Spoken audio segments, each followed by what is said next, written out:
Alrighty, everybody, welcome to another episode of DubCast. This week we have on a very special guest. We have the Doc. He can be found on Twitter at TheMDpicks. At TheMDpicks. Doc, thanks for hopping on. Yeah, thanks for having me. This is awesome, Andrew. Well, you have a super interesting backstory that I'd love to dive into. Tell me a little bit about how the Doc came to be and where that name came from. Sure. So the name kind of came from since I'm kind of in medical school right now. So I was trying to think of a name. I was like, probably not a lot of people here on Dub Club or giving out sports bets or in the medical field, or maybe name something medical but not actually, a doctor or something like that. So I was like, I think it'd be cool to kind of go off that and name myself the Doc. So yeah, I guess I'm in medical school now, so I'm not actually a doctor, but give it 6 months and I'll be there. That's awesome. Yeah, I think you're officially the only in-house capper using Dub Club that is in medical school, soon to be a doctor. So congratulations on that. That's awesome. I'll be the Dub Club doctor, the team doctor for Dub Club. Yeah. Exactly. We'll fly you out to headquarters and make sure everybody's good to go. Yeah. Well, that's awesome, man. Tell me now, I want to hear a little bit about your background when it comes to sports betting and how you found this wacky world of gambling, Twitter, and kind of what provoked you to start this account. Yeah, sure. So kind of started sports gambling back in college, I think it was junior year of college. I saw one of my classmates gambling during class and I was like, what are you doing? And he's like, check out this site. I'm sports gambling. He was a huge Thunder fan. So he was betting so much money in all these Thunder games. I was like, oh wow, like that sounds fun. I'll get into it, got into it and realized that it made watching sports so much better. So kind of just bet on my own for, a couple years. And then a couple buddies and I thought it would be really funny to kind of give out sports picks and then write analyses that just had nothing to do with the game.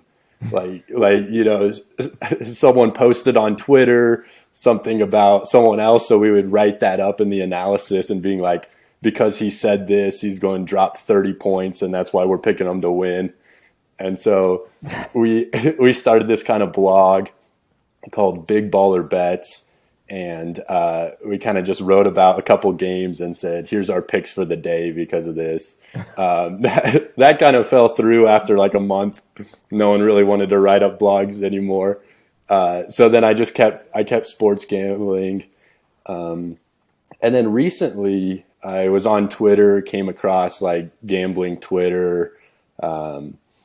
Some of these guys were posting their picks, and then some of them were tagging kind of Dub Club and saying, hey, you can receive all my picks via Dub Club. And that was the first time I had ever heard of Dub Club. And I went on the site, really clean looking landing page. Everything was super clean, really sleek. And then I saw kind of how it worked. And then that some of these guys, were giving out their picks for, $50, $60 a month. And I was like, why can't I be doing that? What's special about these guys? And then looking more into Dub Club and how it worked and just how easy it was to get out all these picks to people. You do all the heavy lifting. I just type in, picks once and it gets sent out to everybody. And so that's when I contacted you guys and kind of that's how we are here now. So. Absolutely. Yeah, that's great context there. And we love having you on the platform once again. So tell me a little bit about how your journey through med school and the discipline that it takes to become a doctor has helped you with your handicapping. Like, I'm curious, I know that those are definitely, when it comes to sports betting, like discipline may be one of the single most important attributes. So tell me a little bit about that. Mm-hmm. Yeah, you're 100% right. It's all discipline. And, I think like most bettors, most handicappers, sometimes we're not the most disciplined when in certain things, but I think it's something as I'm learning, I think, in medical school, we have to be very disciplined. We have to, study multiple hours a day. There's couple periods of time during these 4 years where we're just studying all day for like 1 or 2 months straight just to take a standardized test. And you got to be, insanely disciplined for that. I think, I think I'm trying to become more and more disciplined with handicapping for sure, knowing that it's not those crazy parlays that are going to make you, the money in the end, but it's consistency, betting the same units. If you're really like a bet, you bet a couple more units, if you feel like the line's right. But yeah, I think discipline is key, and I think definitely being in medical school has helped me with that. Absolutely. I'm sure you're rather time constrained, but it's great to see that you carve out, your 30 minutes a day to do your research and get your picks out. You're publishing on a daily basis. And so, kind of speaking about publishing, when we last spoke, you had mentioned that NBA was your favorite or best sport to handicap. What is your style when it comes to NBA? Are you a trend better? Are you reverse line movement better? Do you have a model? Kind of what's your approach there? Yeah, for sure. I think I like betting NBA the most because I played basketball, growing up, and I feel like I just love watching it. That's really the reason why I love betting it and I feel like I kind of know the game a little bit. But I think right now I'm trying to analyze some trends in the first quarter points, first quarter spreads, because I think, there's a lot of variables that go into a full game. And I think maybe being able to limit those to, just one quarter would kind of be easier to predict. And what I mean by predicting is trying to take all this, previous game data and how teams have done, points per first quarter, opponent points per first quarter, defensive efficiency, kind of scoring efficiency, field goal percentage in the first quarter, trying to combine all these stats to kind of predict how they're going to do in that first quarter. It was something I did with MLB, the no run first inning and yes run first inning, because it's one pitcher and 3 or 4 batters, and I think the more variables you limit, and time's a variable, and so if you can limit that, then you have a better chance of kind of predicting the outcome. Yeah, that's super interesting to me in a lot of ways. One, like, it's really cool that you're kind of finding a given niche. There are a lot of those nerfy specialists. You see first 5 specialists in the baseball world. You see in the NFL first half bettors primarily. And so you're really kind of carving out that niche. And there are other factors beyond kind of what you just mentioned, like the travel schedule. Yeah. And I can't imagine it's easy to fly 5 hours cross country, go to bed, sleep as well as you possibly can, and have to turn around and play that night. And so I'm sure that there's some good data in there. Is that something that you ever have a tendency to look at, like, or teams coming off back-to-backs, whatever it may be? That is a huge one. Yeah, the back-to-back is a huge one. I've noticed that they don't score as many points. I guess put simply, they don't score as many points on that second game night. And the other thing too is even kind of like traveling to Denver and Utah for some of these coastal teams, and they get winded because of the altitude. So even factors like that, you wouldn't think of, but they're all definitely a factor for sure. 100%.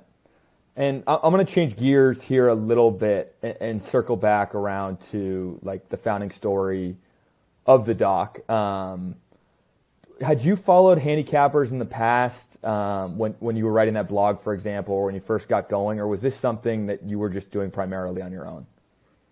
Yeah, it was something I was doing primarily on my own until I heard of Dub Club, and once I heard of Dub Club, kind of just to see how it worked and kind of see everything that went into it, I was following a handicapper on Dub Club just to see kind of how it worked, and I have stopped that since. But I think that was seeing how he did it kind of propelled me to use the same service because it just seemed so easy for him, and everyone was getting his picks.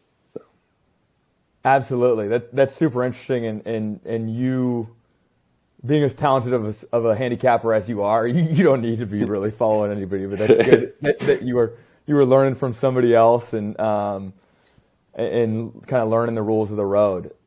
Once again, I would love to go back to kind of you capping the NBA.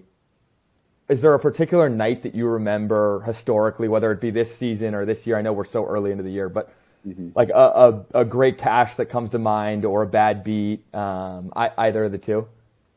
yeah, I think it was during preseason NBA actually. Just this year, I remember going back and forth with this guy in Discord in the Dub Club Discord. I said, and I just gave him a parlay. It was just a 4-team parlay. I think it was like plus 1,500 or something. Nothing crazy, but it just cashed. And I remember going back to that Discord. I'm saying, hey man, you should have bet that. But That's awesome. yeah. I'm sure as a handicapper, I'm sure sometimes it feels better a clean sweep, not necessarily because your bank account's rising, but because you're helping other people's bank accounts rise.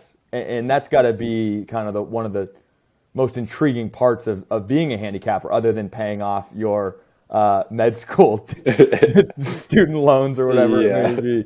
Exactly. But do you feel that way, that you enjoy helping other people win? Because like here at Dub Club, our mission statement is win more together, and that's for handicappers and their subscribers alike. Yeah, definitely. I think that's the whole goal, is that we all win together. I think part of that is is why I priced kind of my subscription plan as it is. I think, $10 a month, I think that's for the people. I think that's very reasonable for a lot of people. $60 a month, for me is a lot. I wouldn't be doing that. I don't think a lot of people would feel comfortable paying that. So I guess my answer would be yes. I want us all to win together, and that my pricing reflects that kind of.